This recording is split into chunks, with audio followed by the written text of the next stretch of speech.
In Money Matters, the rand gained in early trade, extending a recovery from the previous session on growing expectations that the United States Central Bank will stand still on interest rates this month. For more on the action we are seeing in the markets is Rand Swiss Portfolio Manager Viv Govender to weigh in. Thank you very much, Viv, for your time this afternoon. So the markets have their eyes on oil prices ahead of the OPEC meeting this weekend. What are expectations there? Yeah, OPEC is basically trying to keep oil prices a bit higher. They've come under a great deal of pressure recently, and I think, firstly, there has to be some kind of, deal done around Russia. Russia continues to export, despite the sanctions, quite a bit of oil, especially to places like India, and obviously the discount as well because of the price cap being put in by the Europeans. And the oil market right now, if you look at where it is significantly down from the highs we saw last year. Yes, there is still uncertainty in the market, but many of these countries rely on oil prices being slightly higher than here in order to balance their budget. So they're trying to get the prices a bit higher than where they are right now. And we should see moves that kind of reflect that, as well as some kind of moves to try and actually maintain integrity of the deal, basically. Speaking of the rand, it's firming up slightly on the back of news out of the United States. What could move it further? Well, firstly, there needs to be some clarity around that whole sanctions slash South Africa's relationship with Russia issue. Remember, the reason that we fell above 19, the reason that we got so weak so quickly was because of the statement by the U.S. ambassador that South Africa was selling arms to the Russians. And that actually pushed us from our lower 18s to, at one point in time this week, almost to 20. We were within 10 cents of 20. I think those sanctions are very, very important in terms of the outlook at the moment. And I don't know if you saw the Reserve Bank, statement as well, where they highlighted the two issues in South Africa that are really important. One of them is being outflows of money. The other is the possibility of sanctions. And, they are very, very worried about what would happen if sanctions were implemented, because we're just very vulnerable to that kind of pressure.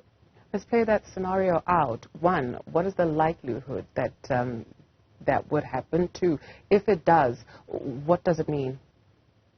The likelihood, it depends on what happens right now. Politics is politics. You never know what flows and what goes in the wrong channel or not. One thing I would say is that South Africa is particularly vulnerable to being sanctioned because the BRICS conglomerate is very important globally. Brazil, Russia, India, South Africa, China.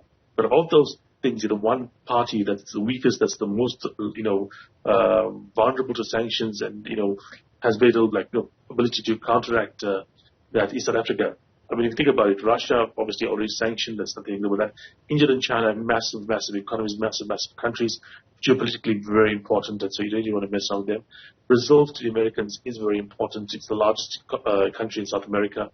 If you sanction Brazil and make a close relationship between Brazil and Russia, then suddenly there is actually a military threat in the Western Hemisphere to the U.S., which is not something that they want to do. South Africa doesn't threaten them militarily, economically, politically in any way. And that means that if they wanted to make an example of somebody, unfortunately, we are the example that would be easiest to make. Yeah. Okay. And the impact. Yeah. Sorry, please finish your thought. The impact would be devastating on the economy, frankly. Yeah, so you speak of South Africa being no threat whatsoever. And so how should we understand that in the context of these conversations that are being held about de-dollarization, especially when it comes to some countries in the global south? One, can we hold our own in that conversation? Two, what is the likelihood of de-dollarization actually being a thing in our lifetime at least? Look, I mean, firstly, can we hold our home? Definitely not. We don't want to be playing these games. We're not these mega economies, the countries that play these games are continental countries. The U.S., Brazil, India, China are virtually continents, gigantic economies, South Africa is far too small, far too vulnerable to be messing around with these kind of things. We should hold like a Switzerland kind of view, friend to everybody, enemy of no one, practically. De-dollarization is possible, especially with some of the moves the U.S. has made. The one thing I'd like to point out is that we got depounded, or polarization. The pound, the UK pound, well after World War I, well after they were not the major power in the world anymore, was still the number one, currency for international trade. It was only after World War II, that they actually lost that entirely to the U.S. It takes a lot for a country to lose its reserve status. And I think that the U.S. would have to, fall quite dramatically, well beyond being second to China in the world before de-dollarization becomes a really major issue to the world at the moment. Okay. Let's take a look at the debt ceiling of the United States billing. It's passed the House and advanced to the Senate. What's next from there?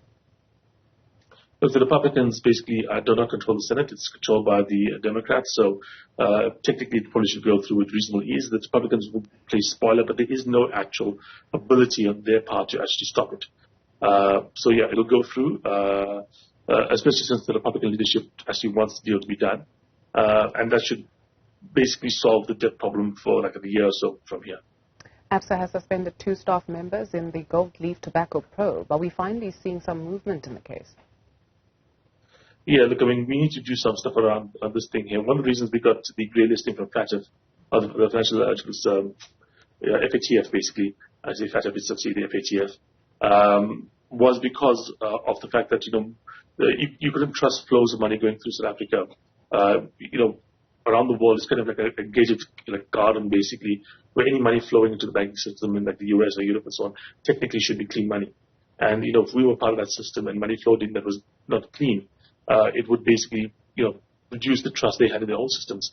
We in South Africa need to be very careful about these kind of things. And the kind of moves ABSA is making is obviously important, but it's kind of sad that it comes through from an outsider reporting, on this particular topic. Why? Because it shows that we aren't finding stuff out ourselves. I mean, it's like, some international bodies find out, we are doing something wrong, then we sort it out.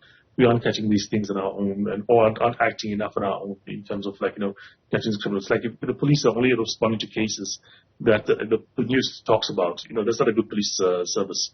And the same thing here. If our system is only catching people, when third parties, journalists are telling, these are the problems. That's not the greatest. We should be catching them, internally ourselves.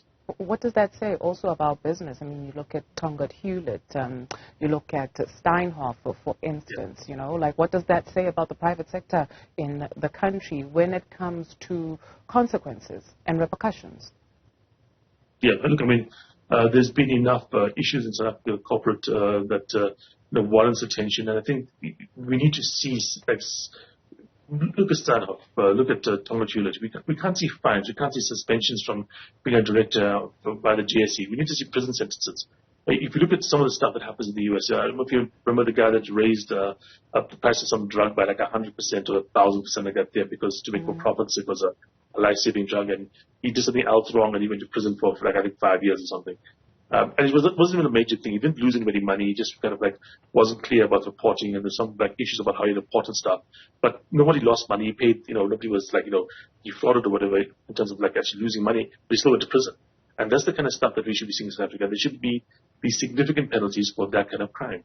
To a certain extent, if you're stealing billions or you causing billions of rounds of damage, you should be getting the sentences that have double digits, 10, 20 years sentences. Money made of 150-year sentences. You should not be getting fines that are a fraction of that economic harm it cost.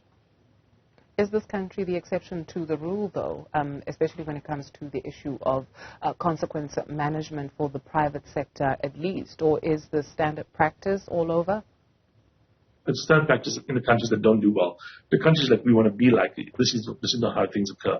In Europe and in America, when these crimes are treated very, very seriously, and you find, people getting in, like I said, multi-decade, not multi-year, even some multi-decade sentences based on this, even for relatively minor things. I mean, there's cases of hedge fund managers getting a decade-plus sentence because which was the trade that might have had insider information, even though they lost money on the trade. And it was a tiny portion of the total, activity.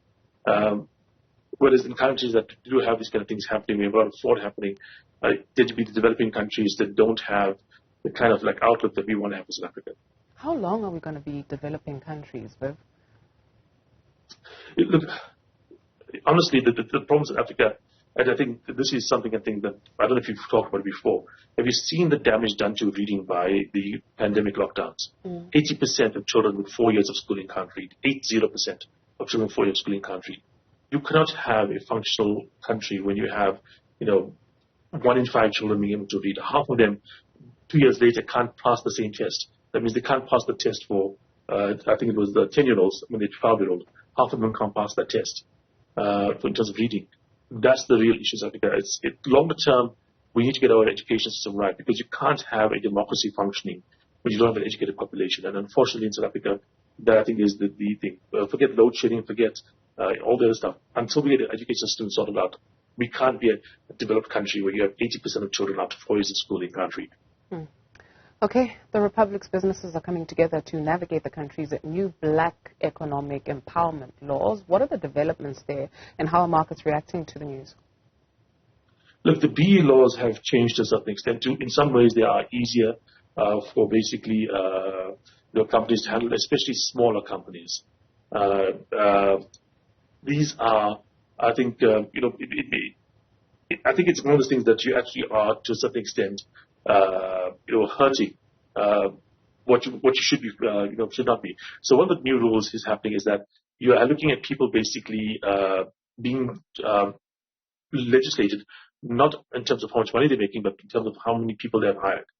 And so what you're going to actually incentivize in this scenario, if you have the BE laws as being a burden on the company, is that companies are going to hire less people. They're going to make sure they're below those numbers, which is obviously not a brilliant thing to do in South Africa, where there's high unemployment rate. You know what I mean? Also, there's some of these targets being put out there that are, I think, to a certain extent, confusing people. These national and provincial targets for for different demographic groups. I think it's just confusing people. The problem with this is that if you have targets for provinces, that means that provinces really can't change, and so you are going to find that there are going to be these issues around these secondary effects. Even though logically it kind of makes sense, you want to have redressing of past harm and so on, but you don't want to be doing it in a way that's going to be hurting economies going forward. Especially, you don't want to be basically making sure that any company out there that's making a bit of money doesn't want to hire more than 50 people. It really is a silly, change in that rule, quite frankly. But who's the gatekeeper? How has that been working out? Who's been paying attention? How do we know that it's been working with so much noise around this policy? Yeah, the thing is that business people know the stuff here. I mean, you look at business people, especially people that operate businesses like 40, 50 people, they don't tend to be corporate kind of people that are out there looking at laws and whatnot. They tend to operate small businesses. Some of them very profitable, quite frankly. I know some of my clients are operating businesses with like a couple dozen people that are incredibly profitable. They sometimes want to expand, but you may operate a company with 45, 50 people, 40 people.